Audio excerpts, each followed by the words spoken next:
मेरी बात सुनो, जाओगे अंदर जाओगे, अंदर पैर पड़ना, मैं आपको वीडियो बनाता हूँ। इथून आता ओमकारेश्वरचे दर्शन करून आम्ही निघालो. ध्यानात राहा आपले कुठून कुठून निघाला आपण. नंतर व्हिडिओमध्ये खरं आहे. नंतर आपला काळ्या पाहिजे आपण निघाला पाहिजे. म्हणजे व्हिडिओ कुठला ते कळायला पाहिजे ना. हो ना. आता 15 दिवस राहणार आहेत. इथून ओमकारेश्वरचं दर्शन झालं आणि आपण निघालो. नदीचं घेतलं नदीचं घेतलं ना आपण तिकडे. हे घ्यायचा हे राग हे काढून घ्या. चलत चलत जाऊ नाही. मित्रांनो, ओमकारेश्वर येथील हे एक छोटंसं देवस्थान आहे आणि याच्या बाजूलाच बघा नर्मदा नदी. एकदम मस्त बोटीचा वगैरे सफर आहे इकडं. बोट घेऊन वगैरे जे लोक असतात तिथे स्थानिक लोक त्या सर्वांच्या बोटी आहेत इथं आणि या बोटीने पूर्ण नर्मदा नदीचा प्रवास करतात. इथं जे भाविक भक्त येणार आहेत त्या सर्वांचा जे प्रवास आहे त्या बोटीनं केला जातो. आणि इथून तुम्ही जर सरळ वर गेलं तर ही जी बोट चालली पुढं ह्या बोटीनं सरळ वर गेला तर इथं एक तळ आहे. वरती एक तळ आहे आणि त्या तळ्यातूनच पाणी इकडे येते खाली. आणि या तळ्यातून आता ह्या उन्हाळ्या दिवसाचं थोडं थोडं थोडं थोडं पाणी सोडलं जाते. तर हे पूर्ण जे पाणी आहे हे पूर्ण त्या तळ्याचं पाणी आहे, जेणेकरून थोडं थोडं सोडलं जाते ह्या पूर्ण बोटीत. आणि तुम्ही तिकडून नदीचं स्नान करूनच डायरेक्ट इकडे येऊ शकता आणि इथून ओमकारेश्वर देवस्थानाचं दर्शन घेऊ शकता. इथून डायरेक्ट दर्शनाला जाण्यासाठी वाट आहे, हे पाहू शकता. आता आम्ही इथून ओमकारेश्वर या देवस्थानाचं दर्शन घेऊन निघालो. आमच्यासोबत तर काका आहेत, मावशी आहेत. हे राणी सावरगावचे काका आणि मावशी आहेत. तर चला इथून आता निघूया, कारण ही नर्मदा नदी पाहिली तुम्ही. ओमकारेश्वर या देवस्थानावर नर्मदा नदी. हे पूर्ण चारी साईडने इथं डोंगर आहेत. त्या साईडनं पण डोंगर आहे, त्या साईडनं पण डोंगर आहे आणि ह्या साईडला तुम्ही गेला पलीकडं इकडे पण डोंगरच आहे. पूर्णपणे इथं डोंगर आहेत आणि ह्या पूर्ण खड्ड्यामध्ये हे जे ओमकारेश्वर ज्योतिर्लिंग आहे इथं बसलेलं आहे. तुम्हाला मी आधी या व्हिडिओमध्येच मंदिर दाखवले. त्या मंदिरामध्ये तुम्हाला कळलं हे मंदिर पण इथं बसलेलं आहे. आणि हे इथं छोटंसं देवस्थान आहे तुम्हाला जे मी आधी दाखवलं व्हिडिओमध्ये. चला आता आम्ही इथून प्रस्थान करू आणि आमच्या ट्रॅव्हल्सकडे निघू.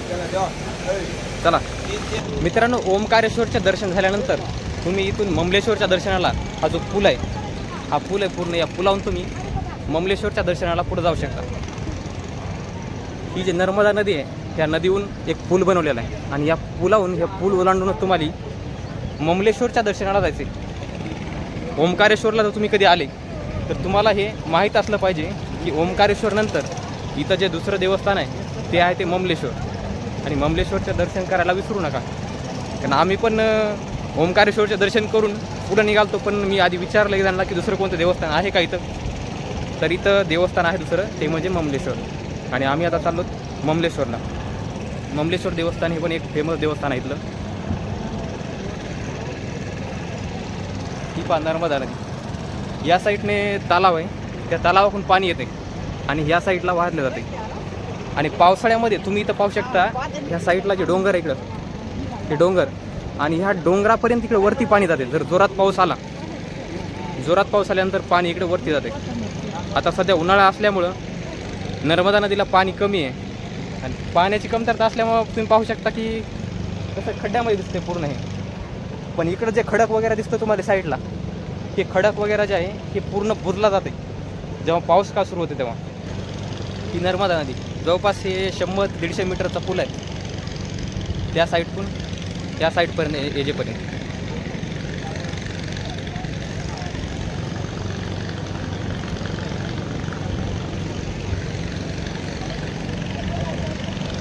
हा इकडे तुम्हाला मागच दिसतोय तो बांध आहे आणि ह्या बांधावरूनच पाणी इकडे येते. तुम्हाला पूर्णपणे बांध दाखवतो. हा जो बांध आहे या बांधावरून पाणी पूर्ण पावसाळ्यामध्ये इकडे वाहिलं जाते आणि इथून सरळ वाहून या साईडला पाणी पुढं जाते. आता कुठं जाते माहीत नाही, पण या साईडला पाणी वाहिलं जाते.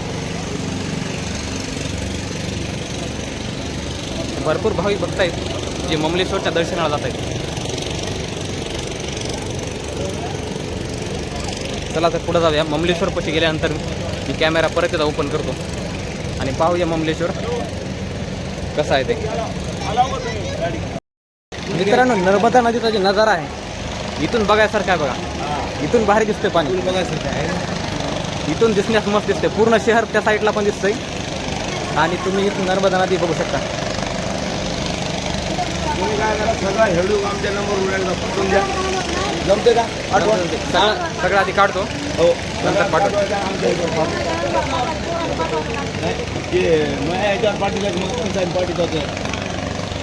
हे धरण आहे त्या साईडला आणि पूर्ण नर्मदा नदी इथून बघण्यासारखं आहे. पावसाळ्यात जर कोणी येत असेल इथं तर पावसाळ्यात तर खूपच छान आहे इथं बघण्यासारखं, कारण हे पूर्ण जे खडक आहे पूर्ण पाण्यात बुजला जाते.